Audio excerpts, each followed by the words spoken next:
Statement of comprehensive income using multi-step approach. In this video, you will learn the nature of the statement of comprehensive income for a merchandising business using the multi-step approach. Last time, you learned that the SCI is a statement that reports the results of operations of the business for one period. The SCI is described as for the period report. Also, you learn the difference between the two formats of SCI. The focus of today's lesson is on multi-step format, which is more commonly used by merchandising companies. The learning targets are: describe the nature of the accounts reported on the SCI, solve exercises and problems that require preparation of SCI for a merchandising business, and lastly, you have to prepare an SCI for a merchandising business using the multi-step approach.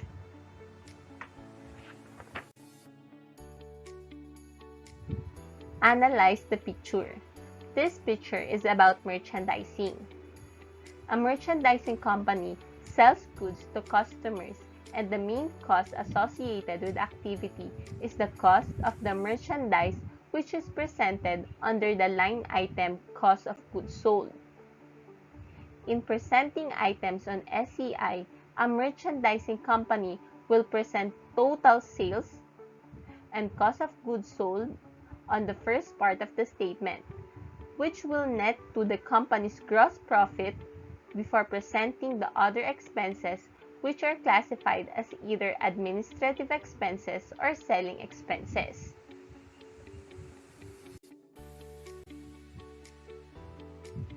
This is an example of statement of comprehensive income.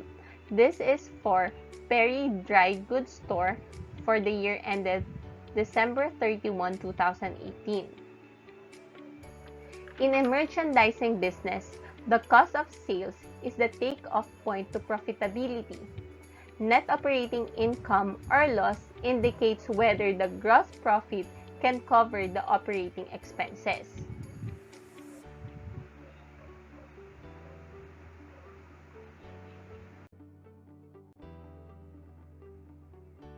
From the given example earlier, we can see that the first part of the multi-step SCI is sales.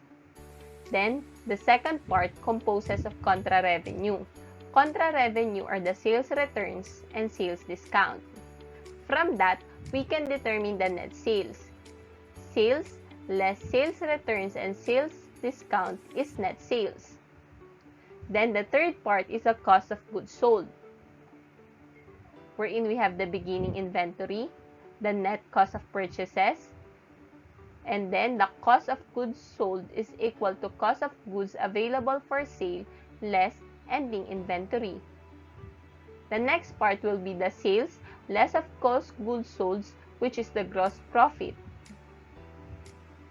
The fourth part is the general and administrative expenses. The fifth part is the selling expenses, and then the last part will be the gross profit less general and administrative expenses less selling expenses is net income for a positive result, while net loss for a negative result. As you can see here, there are different parts of the multi-step SCI, which is very different from the single-step SCI. From the single-step SCI, we just need to determine the revenue, the expenses, and then we can have the net income or net loss. For the merchandising, you have to consider the sales, the contra-revenue, the inventory, the expenses, and then you will have the net income or the net loss. In SCI for multi-step approach, nature of expense and functions of expense are the formats. This can affect the presentation of multi-steps of SCI. Take note that in nature of expense format, expenses are aggregated or combined in the income statement according to their nature and are not reallocated among various functions within entity. So, ibig sabihin, sama-sama lahat ng expenses. Ang nature nila, expenses. So, sila'y sama-sama doon.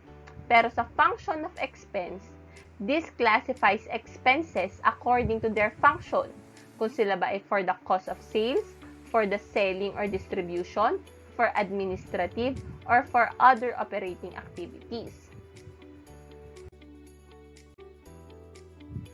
Function of expense format for computation.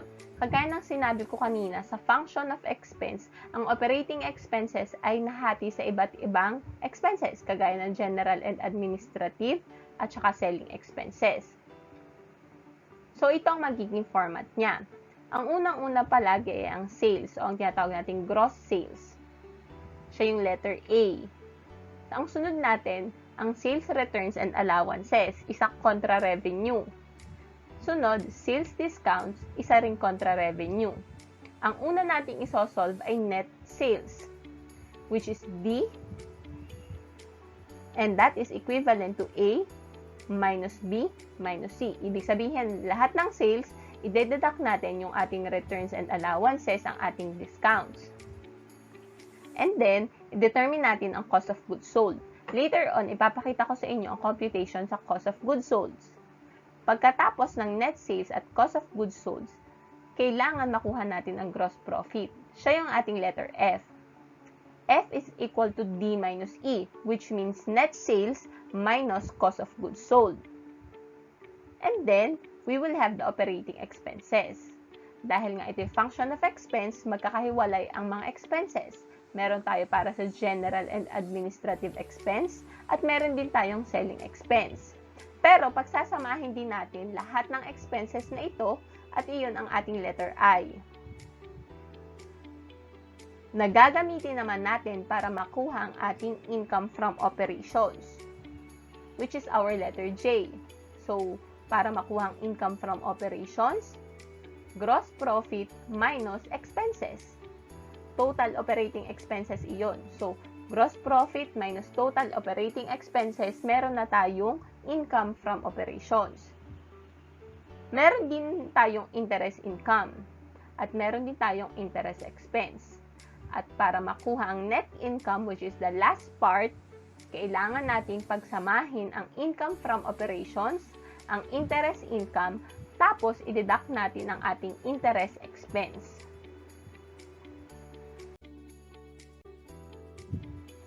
Let us have our preparation of multi-step SCI.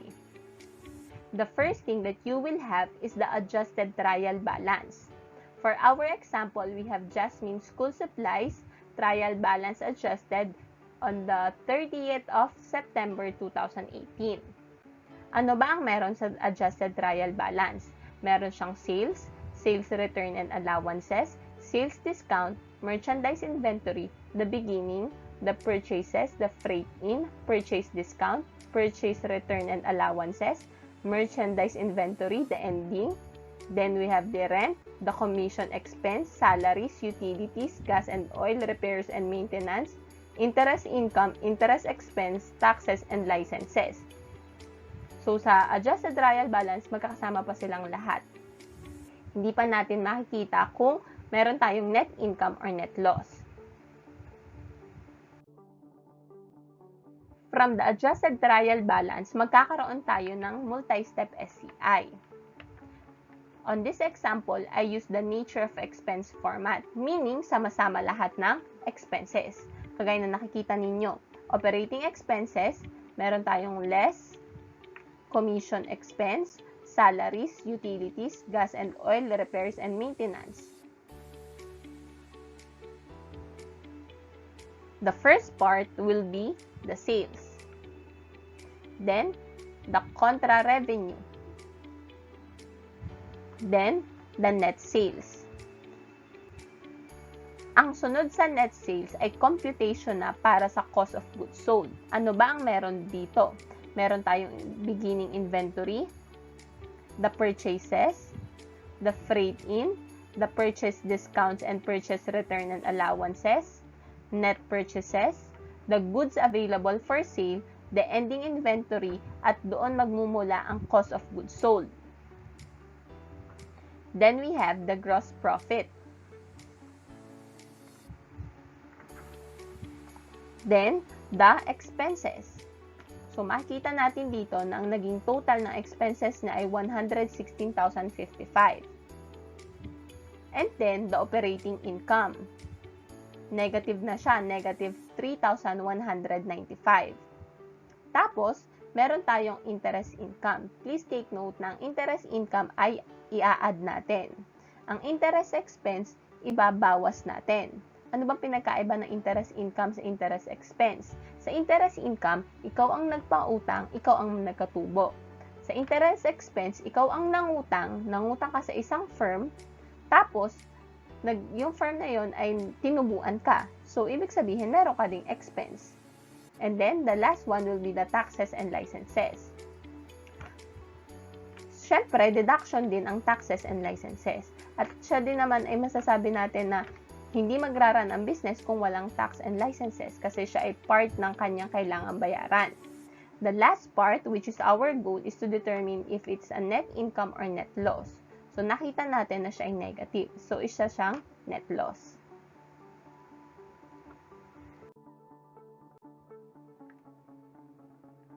What I have here is the simplified version.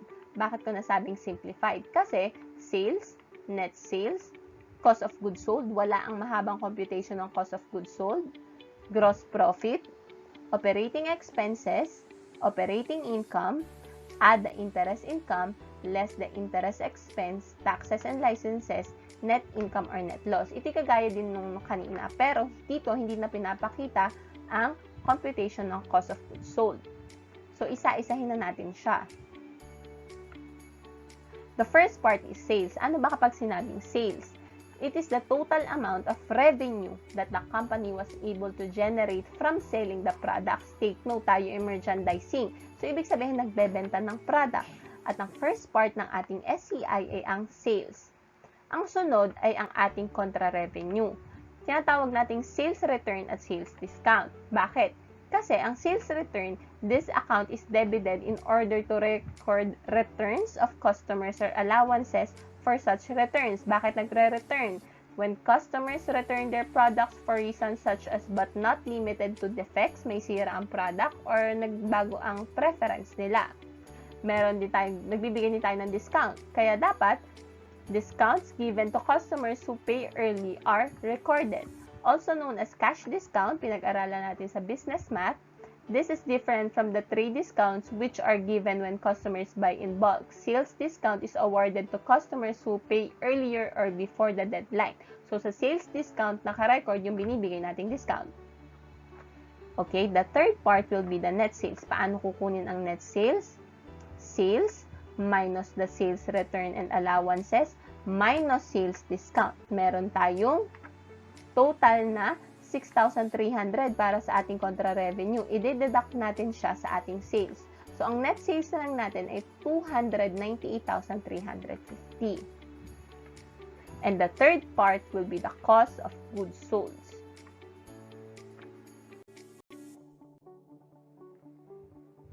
This shows the computation for the cost of goods sold. Ang cost of goods sold, bakit kanina ko pang binabanggit? Ang cost of goods sold kasi ay yung account na nagre-represent ng actual cost ng merchandise ng company na naipagbenta niya during the year. Kaya siya ay mahalaga. Kaya siya ang sinasabi natin na associated talaga sa mga activity ng merchandising company. Kasi siya yung nagre-represent ng actual cost of merchandise. So, paano ba sinosolve siya? First, determine the beginning inventory. So, here we have 173,800. Then, after that, ang sunod na natin ay net cost of purchases, which we have the purchases plus freight in less contra purchases. Isa-isahin natin. Ang purchases ay yun yung goods na binili ninyo during the accounting period. So, halimbawa, ang year mo ngayon ay 2021. So, yung natira, nung 2020, pasok siya sa beginning inventory. Pero yung binili mo for this year na ipagbebenta mo, pasok siya sa iyong purchases.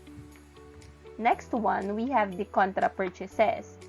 Kaya nga siya ay contrary, ibig sabihin, siya yung kabaliktaran ng ating purchases. Meron tayong purchase discount, at saka purchase returns. Ano ibig sabihin nun? Purchase discount, account used to record early payments by the company to the suppliers of merchandise. So, tayo ang bumili, tayo ang merong discount sa ating supplier. Kanina, sales ang pinag-uusapan natin. Ngayon, tayo ang buyer sa ating supplier. Kaya purchases. Ang sales kanina, tayo ang seller, meron tayong customers. Yun yung ating first part. Pero ngayon, sa purchases, tayo ang kumukuha sa ating supplier. So, meron din tayong purchase discount at meron din tayong purchase returns. So, purchase returns are the account used to record merchandise returned by the company to the suppliers. This is how buyers see a sales return recorded by their supplier. So, tayo, minsan, meron din tayong binabalik. So, dun siya papasok sa purchase return and allowances. And then, we also have the freight in. Ano ba ang freight in? Bagong term ang freight in. This is the cost of having materials delivered to a business for manufacture or resale. So, ibig sabihin, para itong delivery fee. Ano po? Delivery fee. The buyer pays the cost of freight and the buyer records the cost as freight in. Ibig sabihin tayo ang nagbabayad ng ating pagpapadeliver. Kaya dapat naka-record siya sa atin. Kaya meron tayong net cost of purchases. Paano kinukuha ang net cost of purchases? Purchases plus freight in minus purchase discount minus purchase return and allowances. Then, we will have the cost of goods available for sale. Ano naman ang cost of goods available for sale? So, ibig sabihin, yun yung natira. Pwede, kaya nga available for sale. Paano natin siya malalaman? Beginning inventory plus net cost of purchases. Again, beginning inventory plus net cost of purchases. Ibig sabihin, siya yung available pa para ipagbenta natin. Last part will be the ending inventory. So, it is the total cost of inventory unsold at the end of the accounting cycle. So, siya yung unsold na siyang magiging beginning sa susunod na accounting period. So, paano gagawin natin? Nakuha na natin ang cost of goods available for sale. Ibabawas natin ang ating ending inventory. So, meaning ang ating cost of goods sold ay nakuha sa pamamagitan ng 246,355 minus 60,865.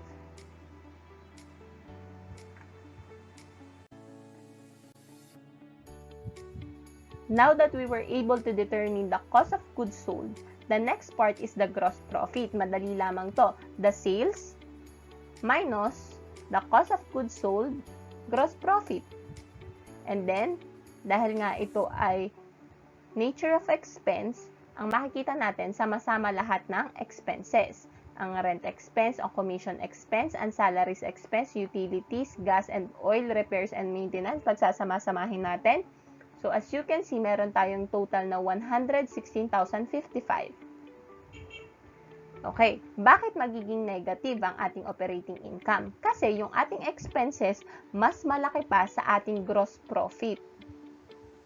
So, we are expecting na ang ating operating income ay magiging negative talaga. Tapos, meron pa yung pag-asa naman kung mataas ang iyong interest income. Kaso this case, hindi niya kinaya kasi 1,305 lamang.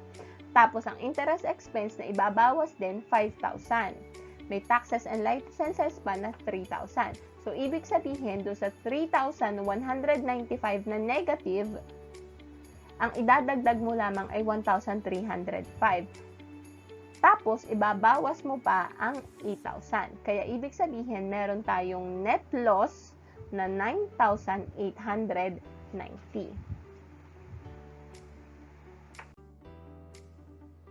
Let us now summarize our discussion. Please take note that a merchandising company presents SCI using the multi-step approach. We have here two formats, the nature of expense and the function of expense. Sa nature of expense, magkakasama lahat ng expenses para mag-operate ang business. Sa function of expense, kinakategorize pa natin ang ating expenses. Pwede siya sa general and administrative expenses, yung expenses na hindi directly tungkol sa merchandising function pero necessary para mag-operate ang business. Ang sunod naman ay selling expenses. Ito yung expenses na directly related sa purpose ng merchandising business, ang magtinda at mag-deliver ng merchandise. So, hindi nakakasama dito yung cost of goods sold at yung mga contra-revenue accounts. Tapos, please also take note the different parts of the multi-step SCI. So, laging tandaan, first part, sales. Second part, the net sales. Then, we have the cost of goods sold. Mula sa cost of goods sold, medyo mahaba ang computation dito. Pero, basta intindihin lamang ang relationship ng beginning inventory, ng purchases, ng cost of goods available for sale, at ng ending inventory, mauunawaan kung paano kunin ang cost of goods sold. After the cost of goods sold, meron kayong gross profit. Tapos, after ng gross profit, expenses na. Depende yun sa format. Kung nature of expense, edi operating expense lamang ang nakalagay doon. Pero kung siya ay function of expense, meron kayong general and administrative expenses at may selling expenses pa. And then, after that, you will have your net income. But don't forget yung ating mga interest expense, yung ating mga interest income or yung other income, at saka taxes and licenses. So, dun sila sa dulo nilalagay. So, for questions and clarifications, you may send them on the class group chat. Thank you for watching this video. Good luck and God bless you all.